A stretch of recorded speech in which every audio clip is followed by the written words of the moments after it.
सभी को जय मसीह की। हालेलुया। एक बार फिर से परमेश्वर ने हमें एक मौका दिया कि हम उसके वचनों के द्वारा कुछ सीखने पाएँ और वो अपने वचनों के द्वारा हमसे बातचीत करे। हम कई बार निराश हो जाते हैं क्योंकि कुछ ऐसे हालात आते हैं, या हम किसी को देखते हैं कि वो हमारे बाद आया, वो बहुत आगे बढ़ गया और हम नहीं बढ़ पा रहे हैं। या कई चीज़ों में हम होते हैं कि हमें लगता है हम काफ़ी कमज़ोर हैं, शायद मेरा कुछ नहीं होगा। आइए वचनों के द्वारा हम सीखते हैं, क्योंकि परमेश्वर हमारा वो परमेश्वर है जहाँ कुछ भी नहीं होता है, वो शून्य से भी 100% बना सकता है। जहाँ कुछ भी नहीं है वहाँ बहुत कुछ कर सकता है। हालेलुया। जब हम उत्पत्ति की पुस्तक उसके 1 अध्याय का पहला पद पढ़ते हैं, वहाँ लिखा है, आदि में परमेश्वर ने आकाश और पृथ्वी की सृष्टि की। हम इस वचन के द्वारा देखते हैं कि जब कुछ भी नहीं इस ब्रह्मांड में था, कुछ भी नहीं मतलब कुछ भी नहीं था, तब परमेश्वर ने आकाश और पृथ्वी की रचना की। स्वर्ग और पृथ्वी को परमेश्वर ने बनाया। परमेश्वर के लिए कुछ भी नामुमकिन नहीं है। परमेश्वर ने कहीं से कुछ नहीं लिया, उसने बोला और हो गया। जब हम आगे के पदों को पढ़ेंगे हम देखेंगे कि परमेश्वर बोलते गए और सब होता गया। जब मनुष्य की बात आती है तो मनुष्य की एक लिमिट है, वो कोई भी चीज़ अगर बनाता है तो वो कहीं ना कहीं से चीज़ें लेता है और फिर उसे बनाता है। लेकिन जब परमेश्वर की बात आती है तो परमेश्वर कुछ भी ना हो फिर भी वो सब कुछ कर सकता है। जैसे कि इस ब्रह्मांड में कुछ भी नहीं था, परमेश्वर ने स्वर्ग और पृथ्वी को बनाया। आगे हम जब पढ़ते हैं लिखा है, पृथ्वी बिडोल और सुनसान पड़ी थी और गहरे जल के ऊपर अंधियारा था। बताया जा रहा है पृथ्वी बिडोल और सुनसान पड़ी थी, मतलब इसमें कुछ भी नहीं था और गहरे जल के ऊपर अंधियारा था। पृथ्वी के चारों तरफ गहरा जल था और पूरी तरह से अंधकार से भरी हुई थी। इतना अंधकार जिसमें कुछ भी नहीं दिख सकता था। और आगे लिखा है, तथा परमेश्वर का आत्मा जल के ऊपर मंडराता था। परमेश्वर का आत्मा जल के ऊपर मंडराता था।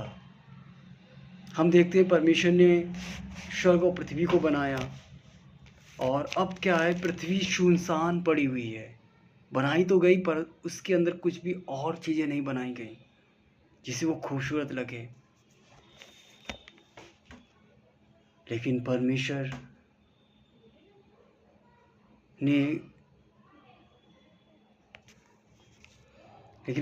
ने अद्भुत तरीके से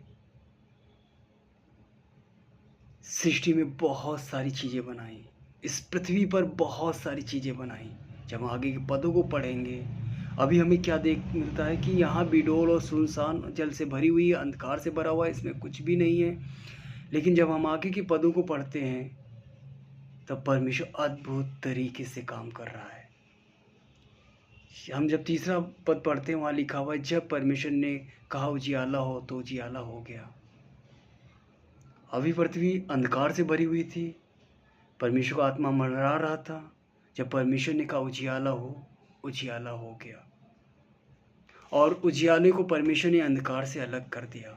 हम देखते हैं जहाँ उजियाला है वहाँ अंधकार नहीं है और जहाँ अंधकार है वहाँ उजियाला नहीं है। परमेश्वर ने उजियाले को अलग कर दिया। इससे पहले इस पृथ्वी पर उजियाला नहीं था, पूरी तरह अंधकार से भरी हुई थी। लेकिन परमेश्वर ने अद्भुत तरीके से उजियाले को उत्पन्न किया। कहीं भी उजियाला नहीं था कि परमेश्वर वहाँ से लेकर यहाँ उजियाला बनाए। परमेश्वर ने खुद से उत्पन्न किया। ये हमारा परमेश्वर है। इसी तरह हम आगे बहुत सारे पदों को पढ़ते जाएंगे। परमेश्वर ने अद्भुत अद्भुत तरीके से सब काम किए हैं। प्रभु ने, हमारे परमेश्वर ने, हमारे खुदावंत ने भूमि से बोला और भूमि से सारी चीज़ें उत्पन्न होने लगी।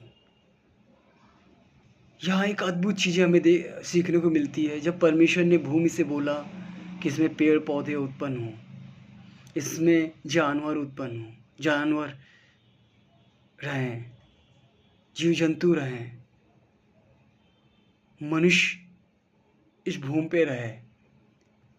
जब परमेश्वर ने भूमि से बोला, भूमि ने अपनी बुलाहट को समझ गया। भूमि ने उस परमेश्वर की आवाज़ को समझ पाया और उस परमेश्वर की आवाज़ को एक्सेप्ट किया, ग्रहण किया, और क्या हुआ, वो फलवंत होती चली गई। बहुत सारे पेड़ पौधे, करोड़ों तरीके के पेड़ पौधे, जानवर, बहुत सारी चीज़ें जो खूबसूरत आज हम देखते हैं, पहाड़ों पे जाते हैं, जब हम देखते हैं चीज़ों को, जंगल को देखते हैं, कितना अद्भुत तरीके से परमेश्वर ने उसे बनाया। अगर यहाँ भूमि उस परमेश्वर की आवाज़ को नहीं पहचानती या उसे एक्सेप्ट नहीं करती तो क्या ऐसा होता। उसने अपनी बुलाहट को पहचाना, उसने परमेश्वर की आवाज़ को पहचाना और उसके अंदर से अद्भुत चीज़ें निकलना शुरू हो गई। इसी तरह परमेश्वर ने जल से बातें की और जल में अद्भुत तरीके से जीव जंतु उत्पन्न हुए, जिसे हम आज मछलियाँ देखते हैं। बहुत सारे ऐसे जानवर हैं जो उसमें पाए जाते हैं। जल ने अपनी बुलाहट को पहचाना, जल ने परमेश्वर की आवाज़ को पहचाना और उस आवाज़ को एक्सेप्ट किया। उसने इग्नोर नहीं किया, उसने एक्सेप्ट किया और अपनी बुलाहट को पहचाना। उसके अंदर से बहुत सारे जीव जंतु उत्पन्न हुए। आज हम जल में देखते हैं सैकड़ों, हजारों, लाखों तरीके के जीव जंतु पाए जाते हैं। इसी तरह जब परमेश्वर ने आकाश से बात की, आकाश में बहुत तरीके के पक्षी आज उड़ते हुए दिखाई देते हैं। परमेश्वर ने जल को 2 भाग किया, उसने एक्सेप्ट किया और जल 2 भाग में हो गया। परमेश्वर ने बहुत सारे तारे बनाए, अरबों में तारे होंगे, लेकिन ज्योति देने के लिए इस पृथ्वी पर परमेश्वर ने सिर्फ 2 तारे बनाए, एक सूरज को, एक चांद को। हैं लाखों करोड़ों जो सूरज से बड़े हैं, चांद से बड़े हैं, पर उस पृथ्वी को रोशनी नहीं दे रहे, क्योंकि बुलाहट उनकी नहीं है। बुलाहट सिर्फ सूरज और चांद की है, और दोनों की अलग अलग बुलाहट है। दिन में कौन सूरज रोशनी देता है, रात में चांद। ये नहीं कि दिन में चांद रोशनी दे और रात में सूरज। परमेश्वर की वो बुलाहट को पहचानते हैं अरबों तारे हैं, पर 2 काम कर रहे हैं। जिस काम के लिए परमेश्वर ने जिसे चुना, वो आज तक काम कर रहा है। हम इन सारे वचनों के द्वारा क्या देखते हैं? जिसकी जो बुलाहट थी, उसने अपनी बुलाहट को पहचाना, परमेश्वर की आवाज़ को पहचाना और उसे एक्सेप्ट किया, उसके अनुसार अपने आप को समर्पण किया और अद्भुत तरीके से परमेश्वर के काम को अपने जीवन में देखा। भूमि को देखिए, जल को देखिए, आकाश को देखिए, इन तारों को देखिए, अद्भुत तरीके से परमेश्वर ने काम किया। और इनमें सबसे खूबसूरत बात है कि एक दूसरे की निंदा नहीं करते हैं या एक दूसरे को नीचा दिखाने की कोशिश नहीं करते। ये अपने काम पे फोकस करते हैं। ये नहीं आकाश कहता है कि तुम तो नीचे हो, मैं ऊपर हूँ, या सूरज कहता है देखो मैं रोशनी देता हूँ, अगर ना दूँ तो क्या अंधकार होगा। कोई एक दूसरे की बुराई नहीं करता है, सब अपने काम पे फोकस करते हैं। जिस काम के लिए परमेश्वर ने उन्हें चुना, वो अद्भुत तरीके से काम कर रहे हैं। सेम यही चीज़ हम मसीही लाइफ में होती है। जब परमेश्वर हमें संसार से चुनते हैं, उस अंधकार से चुनते हैं जिसमें कुछ भी नहीं था, सिर्फ कचड़ा कचड़ा कचड़ा, कचड़े से भरी हुई ज़िंदगी थी। परमेश्वर जब वहाँ से चुनकर हमें निकालते हैं, हमें धुलते, हमें साफ करते हैं और हमारे लिए एक बुलाहट रखते हैं, एक योजना रखते हैं प्रभु।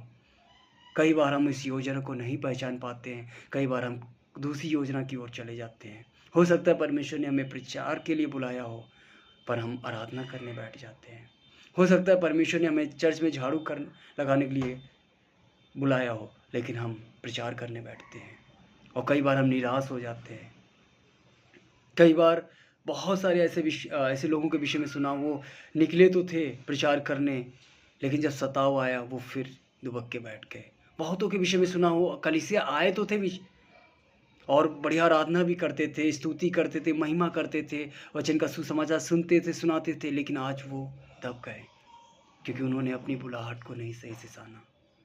उस परमेश्वर की आवाज़ को जैसे इस भूमि ने, इस जल ने, उस आकाश ने, उन चाँद सितारों ने परमेश्वर की आवाज़ को समझ पाए कि ये आवाज़ मेरे लिए है, लेकिन वो लोग नहीं समझ पाए और आज वो पीछे चले गए। कई बार हम परमेश्वर हमें प्रचार करने के लिए बोलते हैं, कई बार हमें आराधना करने के लिए बोलते हैं, कई बार हमें किसी काम के लिए परमेश्वर बोलते हैं, हम सोचते हैं इस लायक नहीं, इस काबिल नहीं है, हमारी तो आवाज़ अच्छी नहीं है, हम कैसे आराधना करेंगे। बाइबल कहती है आराधना आत्मा और सच्चाई से, आवाज़ से नहीं होती है कि हमारा आवाज़ कितनी अच्छी है, हम कितना अच्छा गा पाते हैं। बाइबल कहती है आत्मा और सच्चाई से। बाइबल ये नहीं कहती कि आपको परमेश्वर ये नहीं कहता कि बाइबल का कितना अच्छा तुम्हें नॉलेज है। परमेश्वर बुद्धि समझ देते हैं। कई बार कुछ ऐसे भाई बहन होते हैं जिनको पढ़ना लिखना नहीं आता, वो सोचते हैं हम क्या करेंगे, हम तो बाइबल भी नहीं पढ़ पाते, हम कैसे प्रचार करेंगे। हमें परमेश्वर की बुलाहट को समझना है, सुनना है, जानना है और उसके अनुसार अपने आप को समर्पण करना है। परमेश्वर हमें अवश्य बुद्धि समझ देंगे। बहुत ऐसे हैं जिन्होंने इस बाइबल को लिखने में मदद की, जो हो सकता है अपना नाम भी लिखना ना जानते हो, अंगूठा छाप हो, लेकिन क्या आज उनकी लिखी गई पुस्तक के द्वारा लोगों का जीवन नहीं बदलता है। पौलुस कहता है मैं बोलने में भद्दा हूं, मूसा कहता है मैं बोलने में भद्दा हूं। क्या इन दोनों को परमेश्वर ने ही इस्तेमाल किया? परंतु इन्होंने अपनी बुलाहट को पहचाना। हमें भी निराश नहीं होना है कि हम क्या कर पाएंगे, नहीं कर पाएंगे, वो तो बहुत आगे बढ़ गए, हमारा क्या होगा। वो तो आज आराधना करने लगे, हम तो वहीं के वहीं हैं। वो तो प्रचार करने लगे, हम तो वहीं के वहीं हैं। हम परमेश्वर की बुलाहट को पहचानें, परमेश्वर अवश्य हमें आगे बढ़ाएंगे। सभी के लिए सेवकाई नहीं है, सभी के लिए आराधना नहीं है। आराधना का मतलब सभी आराधक नहीं बन सकते, सभी प्रचारक नहीं बन सकते, क्योंकि बाइबल कहती है जिसको पवित्र आत्मा चाहता है उसको वरदान देता है। किसी को भविष्यवाणी करने का, किसी को चंगाई देने का, किसी को सुसमाचार सुनाने का, किसी की स्तुति आराधना करने का, किसी प्रार्थना योद्धा बनता है। सभी की अलग अलग बुलाहट है, सभी की एक नहीं बुलाहट है, सभी को अलग अलग वरदान दिए जाए। हम निराश ना हो, हम अपनी बुलाहट को पहचानें और उस खुदा से प्रार्थना करें। परमेश्वर हमें एक वरदान दिए होंगे, उस वरदान को हम पहचानें और उसके अनुसार हम अपने आप को समर्पण करें। अवश्य ही वो जो वरदान दिया उसके द्वारा अद्भुत काम होने पाएगा। हजारों लाखों लोग बचाए जाएंगे जब हम अपनी बुलाहट को पहचानेंगे। दर्द होगी, पीड़ा होगी, जैसे कि एक भूमि, जब भूमि परमेश्वर ने बनाई होगी समतल पड़ी होगी, लेकिन जब पेड़ उगे होंगे कितना दर्द हुआ होगा उस भूमि को। जब उस पे जानवर चल रहे होंगे पीड़ा हो रही होगी, लेकिन उसने अपनी बुलाहट को पहचाना और उस बुलाहट को पहचान कर वो हर एक दर्द को सहता गया।